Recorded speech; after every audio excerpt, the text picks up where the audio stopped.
Hello. नमस्कार दोस्त, मैं सुनील यादव आपके अपने इस स्काई गुरुकुल प्लेटफॉर्म पे आप सब लोगों का स्वागत करता हूं। उम्मीद करता हूं काफ़ी बेहतर होंगे, काफ़ी अच्छे तरीके से आपका समय व्यतीत हो रहा होगा। काफ़ी समय बीत भी चुका है और आपकी परीक्षा में बहुत थोड़ा सा समय बचा है, तो उसकी भी तैयारी आप बहुत अच्छे तरीके से कर रहे होंगे। स्क्रीन पे आप देख रहे होंगे चैप्टर नंबर 2 यानी सामाजिक विज्ञान क्लास 10th की जो सीरीज़ चल रही है सामाजिक विज्ञान की, उसी का इकाई 2 का ये दूसरा चैप्टर है, वन एवं वन्यजीव संसाधन। इकाई 2 यानी कि भूगोल, इकाई फर्स्ट यानी कि इतिहास फर्स्ट को कंप्लीट कर चुका हूँ। अगर उसको अभी तक आपने नहीं देखा है तो सीधा प्ले लिस्ट में जाइए और वहाँ जाके आप क्रम से उन वीडियो को देख सकते हैं। इसी तरीके से एक एक करके भूगोल के भी सारे वीडियो आपको क्रम वाइज मिलते रहेंगे। इसके लिए सिर्फ एक आपको छोटा सा काम करना है, अगर अभी तक नहीं किया है तो सबसे पहले तो आप इस चैनल को सब्सक्राइब करिए। क्लास 10th में अगर हैं तो परीक्षा तक आपको पर डे 1-2 वीडियो आपको प्रोवाइड कराता रहूँगा। अभी एक एक क्लास आपको एक एक चैप्टर के अनुसार दे रहा हूँ। अगर समय मिला और संभव हो पाया तो आखिरी के टाइम में आपको पूरे चैप्टर को एक वीडियो में देने का भी काम करूँगा, ऑब्जेक्टिव वाले, क्योंकि ये आपके 20 नंबर के आते हैं और ये आपका बहुत आसानी से तैयार हो सकता है। क्योंकि आपके सामने प्रश्न भी होगा और आपके सामने उत्तर भी होगा, सिर्फ चुनना होगा जी। इसके लिए आपको अपने नोट्स को भी पढ़ना होगा। आपका जो नोट्स है वो सबसे बेहतर है, सबसे बेस्ट होता है, क्योंकि उसको आप अपने हाथों से बनाए होते हैं। तो अपने नोट्स को जमकर पढ़िए, उसके बाद इसको रिवीजन के तौर पे लीजिए और बाकी इसको दोस्तों के पास शेयर भी करते रहिए। चलिए आते हैं सीधा, दूसरा टॉपिक है, दूसरा चैप्टर है आपका वन एवं वन्य जीव संसाधन। इसके भी जो ऑब्जेक्टिव प्रश्न है उन प्रश्नों को देखेंगे।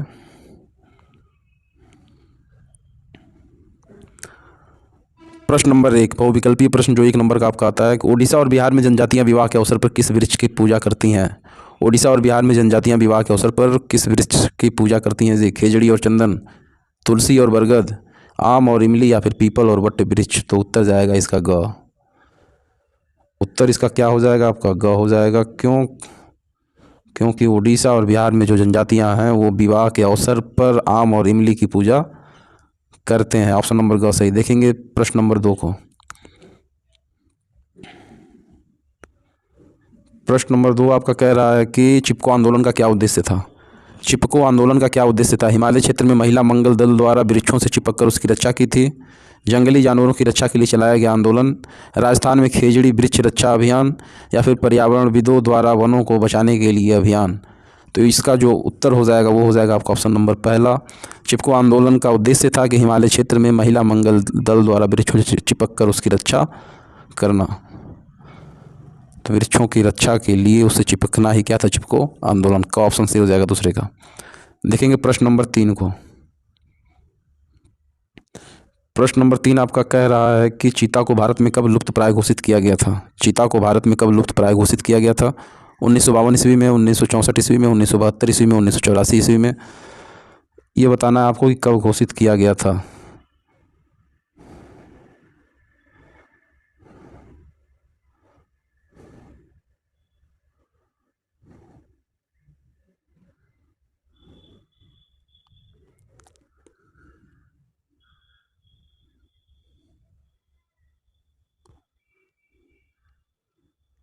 टोटल 18 प्रश्न है, ज़्यादा समय नहीं लगेगा आपका।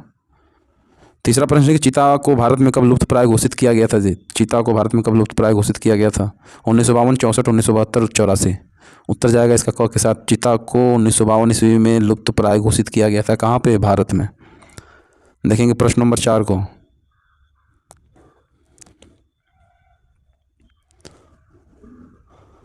प्रश्न नंबर 4, अलवर जिले के 5 गांव के लोगों ने 1200 हेक्टेयर वन भूमि को घोषित किया है। क्या घोषित किया है ये बताना आपको। अलवर जिले के 5 गांव के लोगों ने 1200 हेक्टेयर वन भूमि को घोषित किया है। जी, संयुक्त वन प्रबंधन, भैरव, डेव, डाक और सेंचुरी, सघन वन, या फिर आरक्षित वन। तो अलवर जिले के 5 गांव के लोगों ने 1200 हेक्टेयर वन भूमि को भैरव, देव, डाक व सेंचुरी घोषित किया है। ऑप्शन नंबर ख सही हो जाएगा आपका। अलवर जिले के जो 5 गांव के लोग हैं 1200 हेक्टेयर वन भूमि को भैरव, देव, डाक और सेंचुरी घोषित किया। प्रश्न नंबर 5 देखेंगे। प्रश्न नंबर 5 है कि निम्न में से कौन वन्य प्राणी विलुप्त होने के कगार पर है? जी, गुलाबी सिर वाली बत्तख और चीता, या फिर मधुका इंसिग्निस, हुबरड़िया हेप्टान्यूनेन, या फिर जंगली चित्तीदार उल्लू और पहाड़ी कोयल, या फिर उपरोक्त सभी। तो कौन वन्य प्राणी विलुप्त होने के कगार पर है? तो उत्तर जाएगा इसका ग के साथ, यानी जंगली चित्तीदार उल्लू और पहाड़ी कोयल आपकी ये क्या है? विलुप्त होने के कगार पर। प्रश्न नंबर 5 उत्तर हो जाएगा ग। प्रश्न नंबर 6,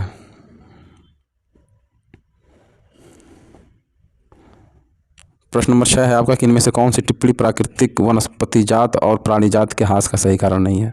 इनमें से कौन सी टिप्पणी प्राकृतिक वनस्पति जात और प्राणी जात के ह्रास का सही कारण नहीं है? कृषि प्रसार, बृहत स्तरीय विकास परियोजनाएं, पशुचारण और ईंधन लकड़ी एकत्रित करना, तीव्र औद्योगिकरण और शहरीकरण। कौन सी टिप्पणी प्राकृतिक वनस्पति जात और प्राणी जात के ह्रास का सही कारण नहीं है? कृषि प्रसार, क्या ये दोनों के ह्रास का सही कारण नहीं है? या फिर बृहत स्तरीय विकास परियोजनाएं, या पशुचारण और ईंधन लकड़ी एकत्रित करना, या तीव्र औद्योगिकरण और शहरीकरण। तो उत्तर जाएगा इसका ग, यानी कि पशुचारण और ईंधन लकड़ी एकत्रित करना ये क्या है?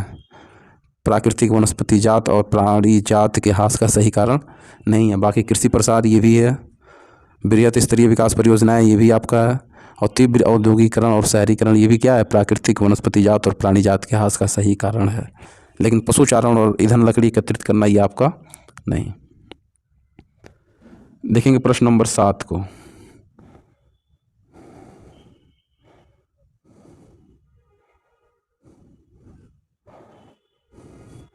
प्रश्न नंबर 7 है कि इनमें से कौन सा संरक्षण तरीका समुदायों की सीधी भागीदारी नहीं करता? इनमें से कौन सा संरक्षण तरीका समुदायों की सीधी भागीदारी नहीं करता? संयुक्त वन प्रबंधन, चिपको आंदोलन, बीज बचाओ आंदोलन, या फिर वन्य जीवन पशुहार का परिसीमन। इनमें से कौन सा संरक्षण तरीका समुदायों को सीधी भागीदारी नहीं करता? संयुक्त वन प्रबंधन, चिपको आंदोलन, बीज बचाओ आंदोलन, या फिर वन्य जीवन पशुहार का परिसीमन। तो उत्तर जाएगा इसका सीधा ग के साथ, बीज बचाओ आंदोलन ये आपका संरक्षण तरीका समुदायों की सीधी भागीदारी नहीं करता। ग ऑप्शन सी हो जाएगा साथ का। देखेंगे प्रश्न नंबर 8 को।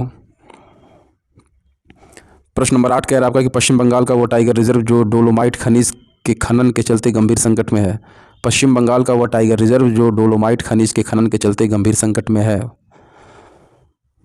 सुंदरवन, बक्सा, बांधवगढ़, या फिर मानस। ये टाइगर रिजर्व हैं आपके पश्चिम बंगाल के जो डोलोमाइट खनिज के खनन के चलते गंभीर संकट में है। तो वो कौन सा है? सुंदरवन है, बक्सा है, बांधवगढ़ है, या फिर मानस। उत्तर जाएगा ख के साथ, बक्सा टाइगर रिजर्व है जो डोलोमाइट खनिज के खनन के चलते संकट में है। कहाँ पे है ये? पश्चिम बंगाल। क्या? बक्सा टाइगर रिजर्व। देखेंगे प्रश्न नंबर 9 को। प्रश्न नंबर 9 है आपका कि विश्व की समस्त जैव उपजातियों की कितनी प्रतिशत संख्या भारत में पाई जाती है?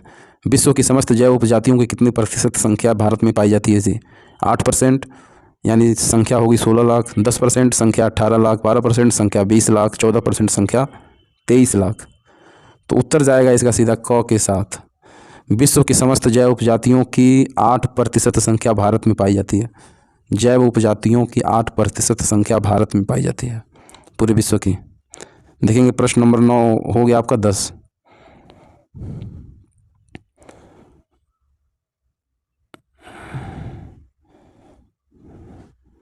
बीज बचाओ आंदोलन निम्न में से किससे संबंधित है? बीज बचाओ आंदोलन निम्न में से किससे संबंधित है? टिहरी के किसानों द्वारा बिना रासायनिक खाद के फसलों का उत्पादन, पक्षियों से बीजों को बचाने का अभियान, सरकार द्वारा उत्तम बीज किसानों को वितरित करना, परंपरागत बीजों को बचाने का आंदोलन।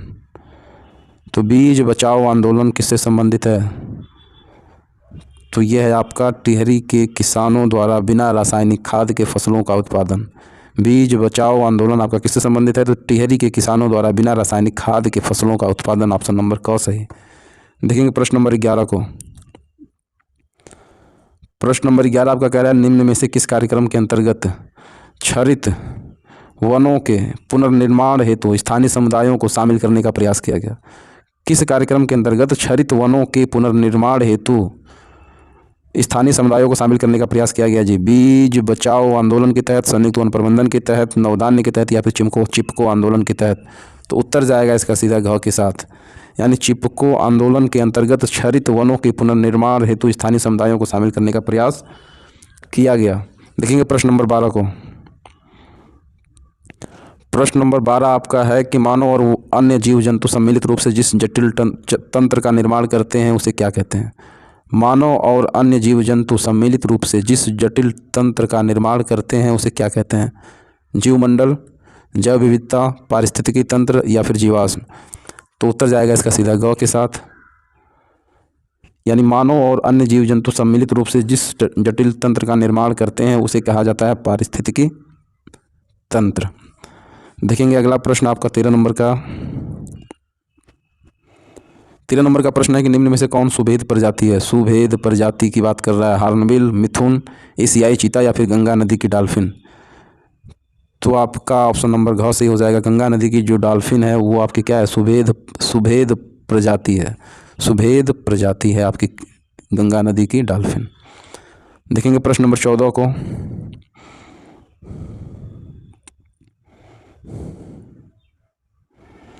प्रश्न नंबर 14 है आपका कि पृथ्वी पर अनेक प्रकार के जीवाणु, बैक्टीरिया, जोंक से लेकर वटवृक्ष तथा हाथी और ब्लू व्हेल आदि जीव पाए जाते हैं। इसे सम्मिलित रूप से क्या कहेंगे, क्या सम्मिलित रूप से कहते हैं। पृथ्वी पर अनेक प्रकार के जीवाणु, बैक्टीरिया, जोंक से लेकर वटवृक्ष तथा हाथी और ब्लू व्हेल आदि जीव पाए जाते हैं। इसे सम्मिलित रूप से कहते हैं क्या। जीवमंडल, जैव विविधता, पारिस्थितिकी तंत्र या फिर जीवाश्म। तो यह है आपका जैव विविधता, यानी कि ऑप्शन नंबर ख सही हो जाएगा।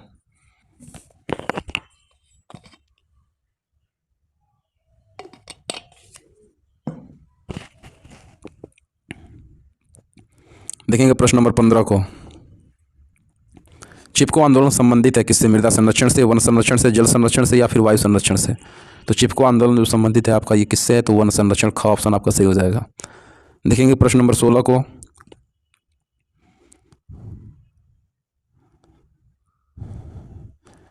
ग्रीन इंडिया मिशन किस वर्ष में आरंभ किया गया था जी। ग्रीन इंडिया मिशन किस वर्ष में आरंभ किया गया था। 2013, 2012, 2014 या फिर 2011। तो उत्तर जाएगा इसका ग के साथ। ग्रीन इंडिया मिशन ये आपका किया गया था आरंभ 2014 में। ग ऑप्शन सही हो जाएगा। देखेंगे प्रश्न नंबर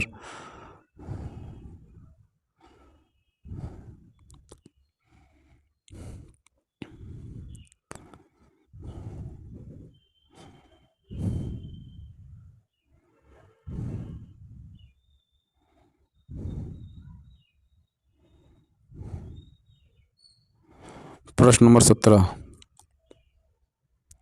हरा सोना निम्न में से किसे कहा जाता है जी। प्राकृतिक वनस्पति को, घास के मैदान को, हरे पेड़ को या फिर सघन झाड़ी को।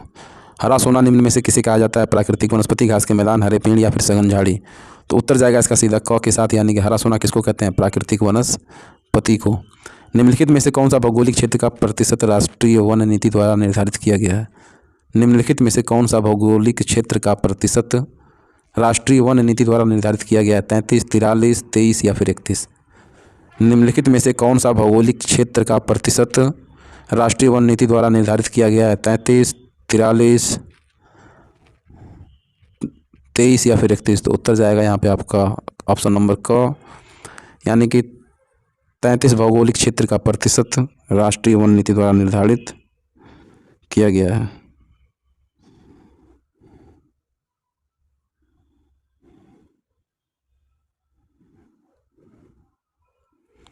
का ऑप्शन सही हो जाएगा। तो टोटल यहाँ पे आपके 33 प्रश्न थे। 33 कह रहे हैं, 18 का 33 पहला ऑप्शन सही हो जाएगा।